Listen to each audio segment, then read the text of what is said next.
ఆదికాండము చాప్టర్ 16 అబ్రాము భార్యయైన శారయి అతనికి పిల్లలు కనలేదు. ఆమెకు హాగరు అను ఐగుప్తీయురాలైన దాసి యుండెను. కాగా శారయిదిగో నేను పిల్లలు కనకుండ యెహోవా చేసియున్నాడు. నీవు దయచేసి నా దాసితో పొమ్ము.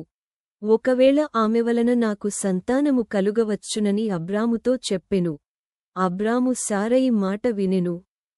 కాబట్టి అబ్రాము కనాను దేశములో 10 ఏండ్లు కాపురమున్న తరువాత అబ్రాము భార్యయైన శారయి తన దాసియైన హాగరను ఐగుప్తీయురాలిని తీసుకొని తన పెనిమిటియైన అబ్రామునకు భార్యగా ఉండునట్లు అతనికిచ్చెను.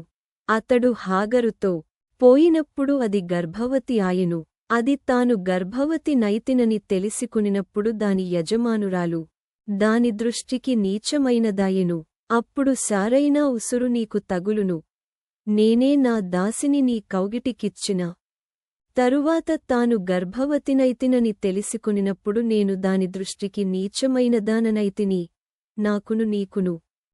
అందుకు అబ్రాము ఇదిగో నీ దాసి నీ చేతిలో ఉన్నది, నీ మనస్సు వచ్చినట్లు దాని చేయుమని శారయితో చెప్పెను.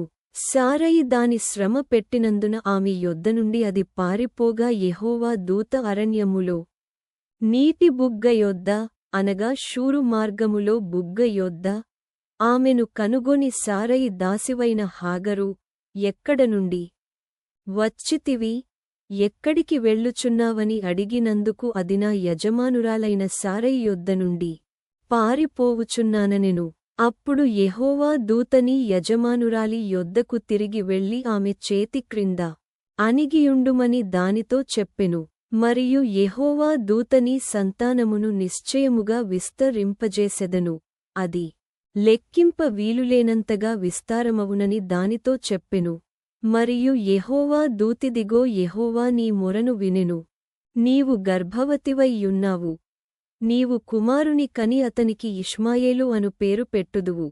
అతడు అడవిగాడిద వంటి మనుష్యుడు, అతని కేయయి అందరికిని అందరి చేతులు అతనికిని విరోధముగా ఉండును.